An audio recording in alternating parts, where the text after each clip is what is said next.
Good morning, everybody. Happy Monday. We are learning tomorrow who the collector's edition cover of MLB The Show 24 is going to be. But until then, it is time to answer your pressing questions. In the 10-minute mailbag every single week, I go through the comments on the previous week's video to find the juicy questions that you all need answers to. What I love about this series is that it sparks conversations. In last week's video, where we talked about TV versus monitor for MLB The Show 23, you guys had great back and forth in the comments with recommendations on what to buy, what to use, what not to use. It was super helpful for the community, and I appreciate you all. We have the opportunity today to help out the community again with some of these questions, so don't hesitate. If you have an opinion, let everybody know. And of course, if you're new here, hi, hello, my name is Kenny, kdjTV. In this series, every single Monday, I put 10 minutes on the clock, hence the 10-minute mailbag, and I answer as many questions as I possibly can. So if you have a question, please feel free to leave it down below.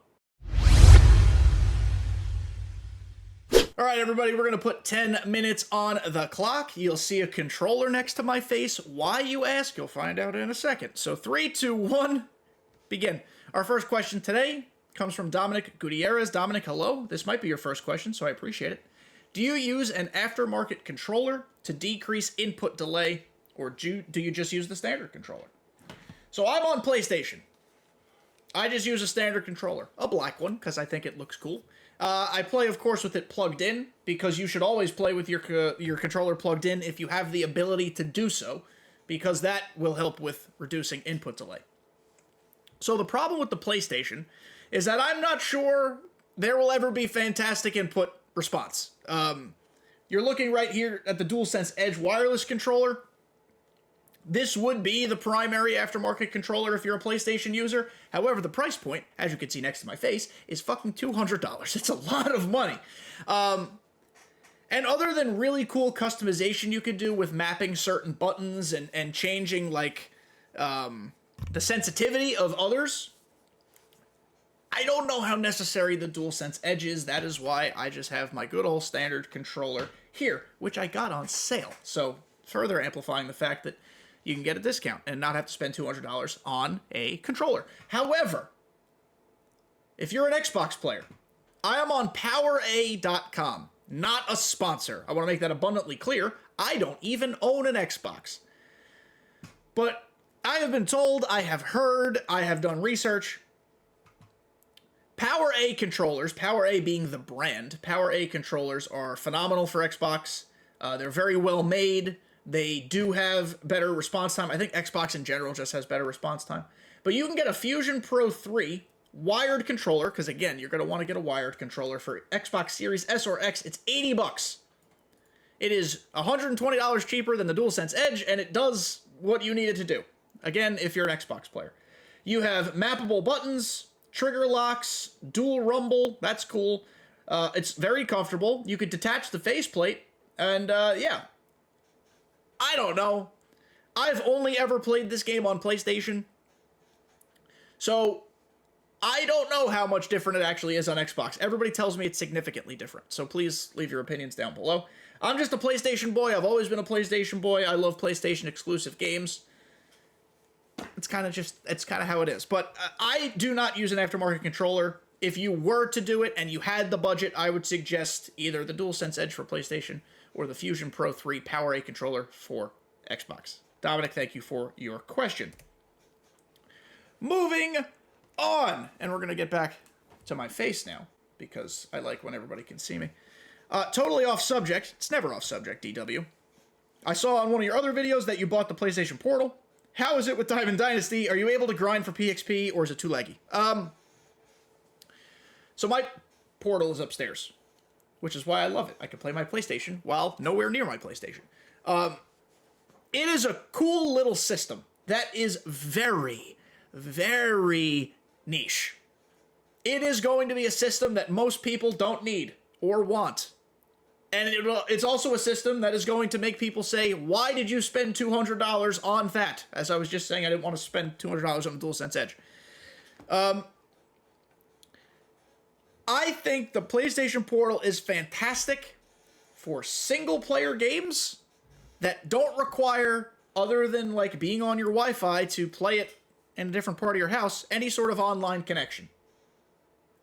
I just played Baldur's Gate on it. Right now I'm replaying the Kingdom Hearts series on it because Kingdom Hearts is my favorite game series of all time. And it's great for that. You have an occasional like hiccup here and there if like your Wi-Fi sputters or if you have a lot of devices on the network. But I think it's perfect for that. It is literally just a big PlayStation controller with the screen in the middle, so it's very comfortable. The screen is very nice and big. The volume on it's actually, the sound is great. The volume goes super, super high, and it sounds phenomenal.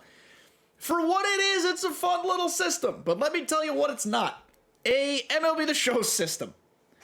So you mentioned online or offline stuff. I will say, I played an event game when I first got it just to give it a whirl, and it was freaking awful. It was terrible. Because you have to realize you're on Wi-Fi remote playing from your PlayStation, so that's one connection. And then you're connecting with someone in a different area code, potentially. That's another connection. And then it was already delayed and laggy and bad connection on your PlayStation, so now it's being remote played to your PSP, and or PlayStation Portal, which is basically a PSP. Let's just shorten it. Let's say it what it is. It's terrible. It is better for offline PXP grinding, but still not great. Because if you already are experiencing delay in input on your actual system in front of you, as we just talked about, the controllers have input delay, you're definitely going to have input delay on your Portal. Depends on what your tolerance level for these things are. For me, I can't tolerate it. That's why I hate playing the game on the Switch. I purchased MLB The Show 22 on the Switch. I ended up only using it a little bit for Road to the Show grinding, and even still it wasn't great. The difference, of course, being that the Portal still has PlayStation-level graphics, just on a remote play device. If you're thinking about getting a Portal, in my opinion, don't let MLB The Show be the reason you're buying it. If you're buying the Portal for other games, and you just so happen to want to try MLB The Show while playing other games, you could perfectly make an excuse to purchase it. I didn't buy it for MLB The Show. I bought it so I could play some role-playing games and some other stuff upstairs to be in the presence of my fiance, who thinks I spend too much time downstairs playing video games without her. Even though, if I'm being honest, this is not a vent session, but I have a television and a couch that she could also spend time down here. Either way, we make sacrifices for the ones we love. So I bought a Portal. It's a fun system. It's a good system. Is it innovative? Not really. It's just a remote play device. But if you think you have use for it, go for it. If you try MLB The Show on it, let me know what you think. I'm curious what your opinion is. I did not enjoy it myself. Next question comes from Mr. Extravagant, a frequenter of the comment section. When opponents slide step while pitching against you online, is that just an accident or is there a strategy to slide stepping? He's calling it side stepping. I think he means slide stepping or quick pitching. It really throws me off. Thanks. Yes. So slide stepping, as some of you all said in the comments, and again, this is where I appreciate the comment section for helping me out here, is it's multi-purpose. Some good, some bad. You can slide step for a couple reasons. You can slide step to, if there's a runner on base. Let's, how do I pitch out of the stretch? Can I let somebody on base? Is that possible? Maybe not. All right, well, this is not going to work the way I wanted to. I don't really know how practice mode works for pitching because I've never done it. But if there's a runner on base, you hold down L2 while you're pitching, or whatever the Xbox equivalent is of this button, the right bumper, and you will do a slide step. It is harder to control your pitch in a slide step. The reason a lot of people do it is to control the running game. If you have someone with 99 speed on base, they don't want you to steal. It is obviously quicker to home plate. Generally speaking, if you're slide stepping and you think someone's stealing, you're throwing a fastball or like a sinker. You're not throwing a changeup or something soft. So it works that way. It's like a pitch out, but in the zone. Not really. Forget I said that. There are other people who are assholes, and they just slide step all the time because, like you referenced, it does throw people off. If your opponent's slide stepping every time, eventually you'll get the tempo down, and it won't throw you off as much. But slide stepping is something that's very annoying, and it's very frustrating because it makes it seem as if the ball is kind of just exploding out of the pitcher's hand. And if you're playing somebody with bad connection, it amplifies that. Slide stepping in its true purpose is simply, like I said, to control the running game. There are some situations, like in real life, like I'm a Yankee fan, a lot of you guys know that, like Nestor Cortez, that ball was shit on. Nestor Cortez or Wandy Peralta, now a Padre, I'm so sad. Congratulations, Padres fans. They'll like slide step or quick pitch or change their pitching tempo just to fool the hitter. And I suppose that there are occasions in this game where it's not completely cheeky to do that, and it's fine. But there are a ton of folks who just abuse it. And it's frustrating. I know it makes the pitch harder to control when you slide step. I argue it should make it harder than it even is now, just to discourage people from doing it. Because slide stepping is just not fun. It's not fun to face. It's not fun to... and imagine being the person slide stepping, having such little confidence in yourself to pitch the right way, or queuing up the game just solely to be an annoyance to your opponent. Slide stepping, for you, if you're curious how to do it, hold down that left trigger, do your pitching thing, your pinpoint. I'm drawing, that's what this is. And throw your pitch, it'll go faster. Your motion, I mean. And hopefully you either catch a runner, you get somebody napping, you do whatever. But just please, don't abuse it.